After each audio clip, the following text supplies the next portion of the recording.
This video is intended to describe a lightblade talisman named Sacred Warrior of the Heart. I will discuss the primary blade band scaffolding seen like so, which vaguely resembles a figure 8 as a preface that serves as a recirculation containment field for the exotic crystalline composition seen here. And all the other auxiliary crystals that will be mentioned, of course, have somehow, some way been wire wrapped and terminated into the primary wire that serves as the main vein for this construct to ensure vibrational compound interest for all the various components through this entire structure that makes up the organs of this crystalline entity. Starting off with the transmutation ratio seen right here, that of hematite and smoky quartz in succession, ignition sequence, going laterally like so, up this side, laterally once again, and laterally right here, to be the transmutation quadrant, which is quite contingent for any functional light blade tech device that passed my hands into distribution. And so the aspect of hematite is a very fantastic grounder of all excess energy through the root chakra into the earth stars, into the earth for reprocessing, in tandem with smoke quartz providing the same energetic stimuli to, just like hematite, provide a very strong anchoring of all excess energy to ground through the root into the earth stars, into the earth for reprocessing. Hence, the two together can be considered the transmutation ratio to transmute negativity into positivity through high yield grounding etheric earth dialysis at a consistent ratio, which plays quite the crucial role for its own aspect of purifying negativity, but most importantly as well is to work as a common ground for the exotic wavelength to ensure this energy pitch of this entire scaffolding is running through the transmutation sequence to provide a very strong, firm grounding into the earth to make the magic real, quite simply. And towards the apex up here where the necklace shall be installed, right here, is the apex band of clear quartz to serve as a neutral accelerant of energy through the entire structure, going into red jasper, a quintessential stabilization earth frequency root chakra stimulant in the mineral kingdom, which is of course very, very much an honoring archetype aspect of the sacred warrior of the heart. Of course, literally has the stones to back it, pun very much intended. With the clear quartz to neutrally amplify into ruby. Ruby is a quintessential root chakra stimulant of great acclaim and deification at this point as a true precious stone, to be the unsurpassed quintessential root chakra stimulant of intensity of oftentimes 9 out of 10 the hardness scale on a corundum level, which actually means it's a titanium derivative. So its dense atomical structure is a very, very powerful root chakra activator, and so the combination of the red jasper and the ruby, it makes for the quintessential in-the-body experience to be a very stabilized, stimulated root chakra, to be, most importantly, very grounded with this intensive love wavelength, which I'll discuss right now. So this primary blade band is a derivative of the love-shine ratio, starting off with clear quartz be a neutral accelerant into kunzite. Kunzite is a very lovely lithium, high lithium-based pink ray high heart attunement, and lithium is the most soothing vibration to basically introduced to the nervous system to bring extremely soothing, calming, loving vibrations, which works fantastic in tandem with the clear quartz going into morganite. Morganite is actually a beryl family member, which means it's related to emerald and aquamarine, other stones of antiquity, and I'm sure if this was discovered in ancient times, it'd be a precious stone that's well notarized in human consciousness. Its 8.5 out of 10 hardness scale gives it a very sheer, intense, divine love, pink ray emanation, that of the beryl family, which makes it a very, very strong, intensive concentration of pink ray, divine love, resonance attunement.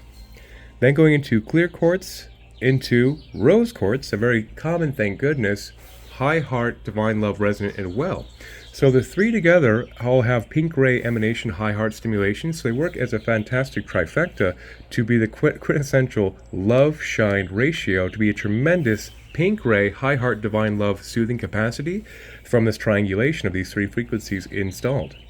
Going into clear quartz and so on until it completes the love shine sequence back into the transmutation scaffolding to serve as a common ground to ensure the entire scaffolding of this device is getting a very strong contact past the earth to, quite simply, make the magic real.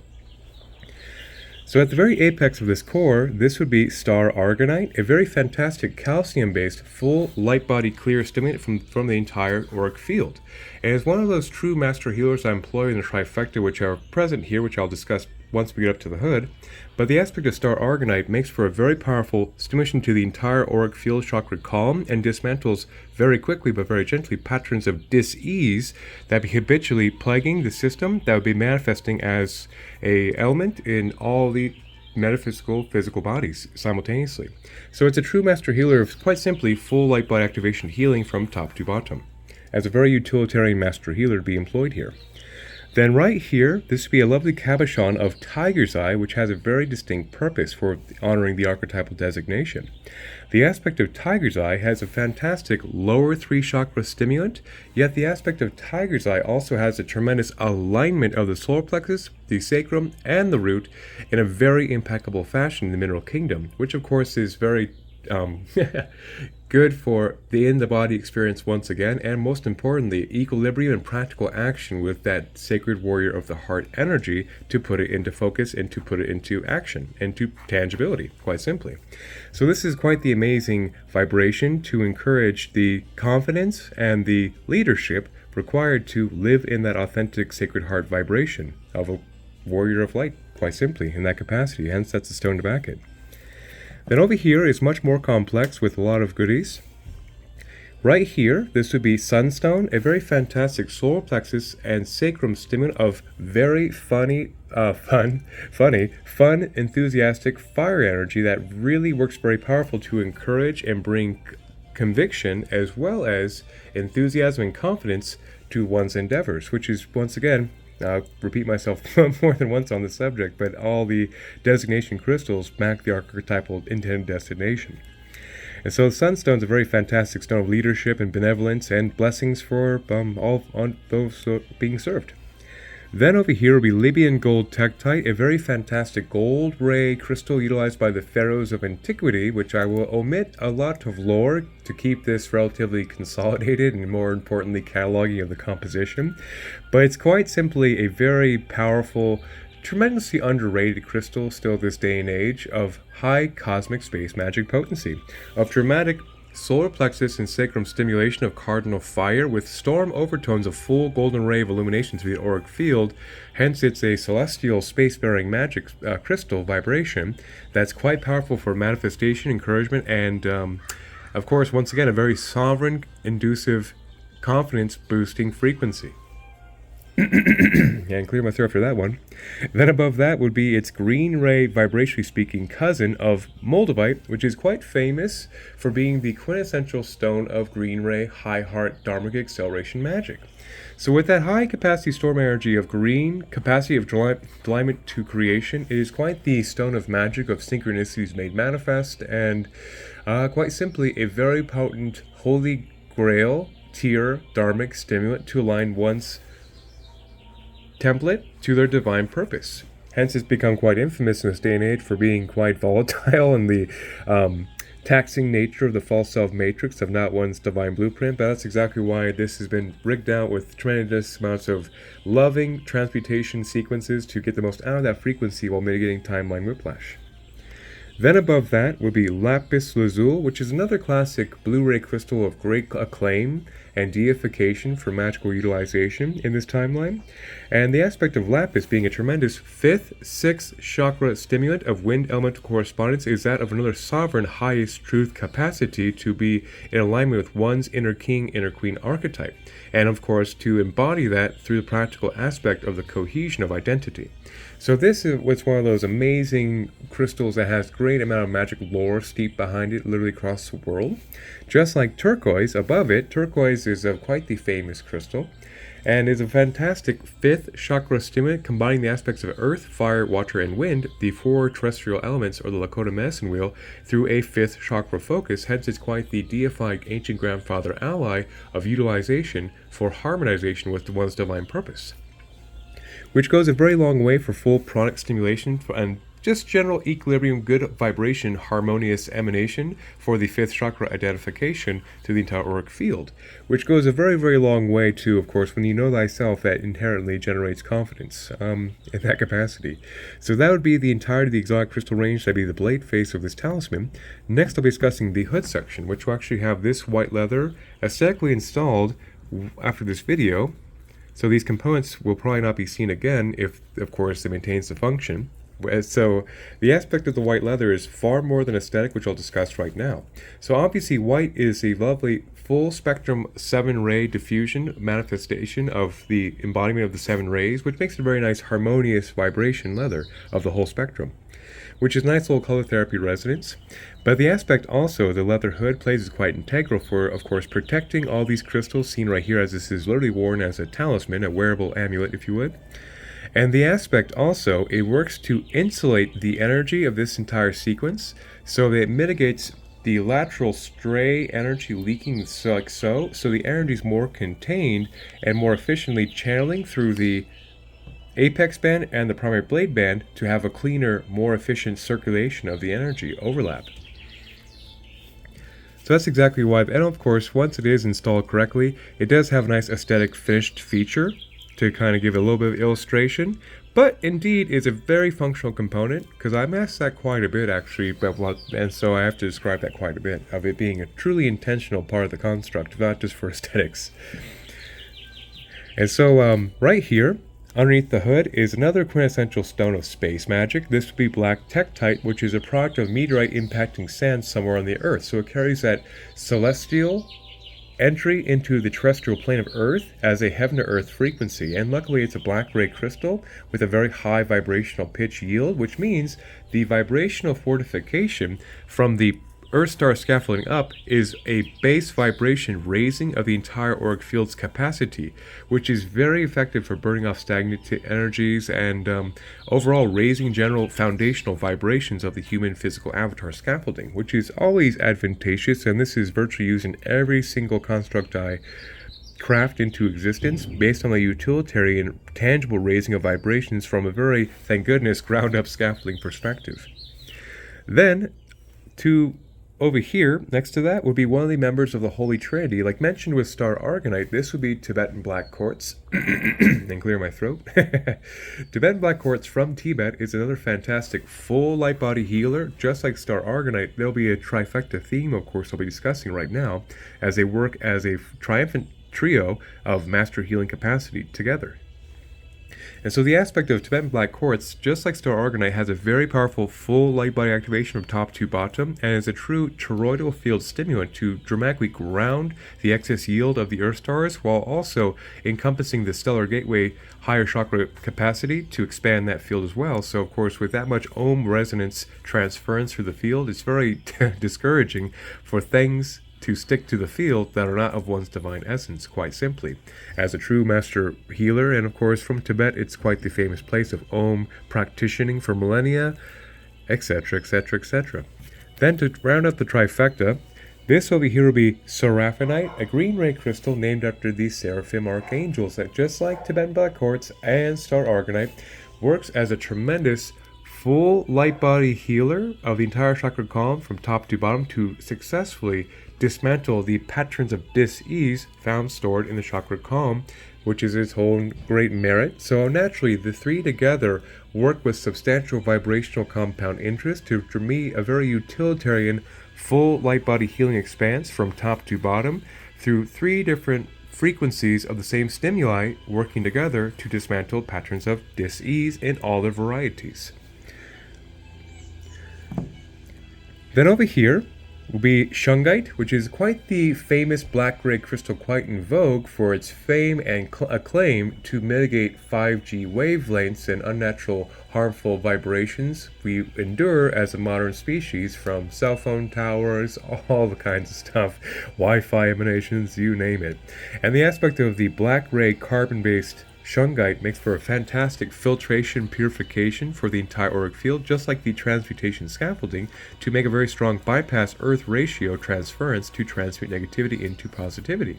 And since it's a carbon-based black-gray charcoal filter, if you would, it makes for a very lovely compatible transference to the carbon-based physical avatar, at least for now, to purify negativity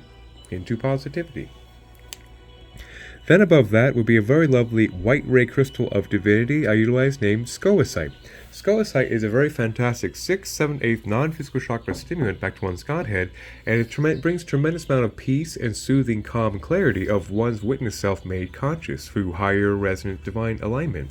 which a little dose goes a very long way in a closed loop circuit for the vibrational pitch of this entire crystalline entity. At the very apex of the wooden core, this would be golden healer quartz, seen right here. Golden healer quartz is a quintessential high heart gold white light source attunement frequency to be as a resonance to the heart of creation, which is very, very self-explanatorily advantageous to have the source attunement frequency, which literally puts the source in sorcery, in my humble opinion. Is one of my favorite whimsical jokes to say. And so all of this crystalline apparatus has been set upon oak, which comes from a lovely spot in Oak Creek in Sedona, Arizona. So the oak, of course, is a very dense, famous, economical, strong hardwood that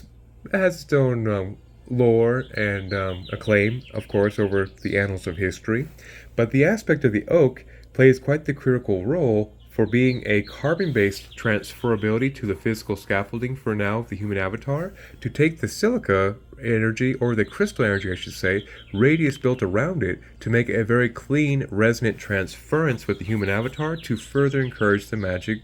made real. So the oak is quite the integral part of the construct too, to be the quintessential earth vibration transference. And now we'll be discussing the selenite and the kyanite seen right here as the comprehensive capstone. So in this nearly 16 and a half minutes of this crystalline rant, selenite in the sequence plays quite the critical role, which I'll discuss right now. Selenite by itself is already a fantastic 6, 7, 8 non-physical chakra to swim back to one's godhead, which makes for a tremendous clearing of debris from entire guidance and one's conscious self, which is already pretty advantageous for the spiritual adept. But the aspect also with the high frequency induction makes for another further divine transmutation purification to burn off stagnant energies through the entire auric field, not of divine essence, which is very, very, very advantageous by itself as a master healer. But where it plays the absolute critical role in this now 17-minute long video is this exact purpose of taking all the crystals mentioned thus far in a closed loop sequence. It works to purify all these crystals in a sequence. It works to amplify or intensify all these crystals in a sequence. It also, most importantly, brings equilibrium and harmonization to the entire crystalline pitch, which is a hallmark of a truly triumphant, effective spiritual, in my humble opinion. So that's why I always save that for last as a comprehensive capstone. Then affixed to the selenite on both sides would be black kyanite. So I'll be utilizing whimsically fast penmanship and do to illustrate the transference yield. So black kyanite, and kyanite for that matter in general in the mineral kingdom, is the most rapid transfer energy is possible in the rapid transfer capacity at the speed of quantum light. So black kyanite is a quintessential surge protector to ground energy so quickly into the Earth stars, into the Earth so quickly that, of course, it works as another surge protector of ensuring the energy gets into the Earth, as well as another layer of etheric Teflon that is highly discouraging for any negativity sticking in that field with that much high yield rerouting into the Earth for reprocessing at the speed of quantum light, which is quite an amazing aspect. Then the blue kyanite is another aspect of rapid transference of third eye capacity of mitigating cross interference between the left and right hemispheres to promote whole brain thinking and mitigate the fog of confusion that would divide the right and left hemispheres to configure whole brain thinking, aka the awakened third eye of high spiritual truth clarity at a rapid transference. And so the aspect too that makes kind of very relevant is that with the rapid transfer capacity, of course, anyone under the jurisdiction of the wielder has a high yield transference of this love vibration in all lateral retrocausal capacities in any aspect of a closed loop network, such as family members, things like that, all transfers very effectively, very quickly, like a flash drive uploaded to a network. And that actually would be it on the comprehensive device. So obviously, as a summary, it's developed to have many different stimuli points to the entire auric field, to have the all bases covered in a comprehensive Swiss Army knife of vibrational engineering, if you would. But the heavy concentration of the concept, of course, is the dominant feature to be rooted and strengthened in one's truth of, most importantly, the divine love, resonance, attunement to of course, encourage the crystalline composition to embody the archetype designation intention of Sacred Warrior of the Heart. Quite simply, with many facets to support that feature. Well, that'd be it. 1,000 blessings, and may the Force be with us all.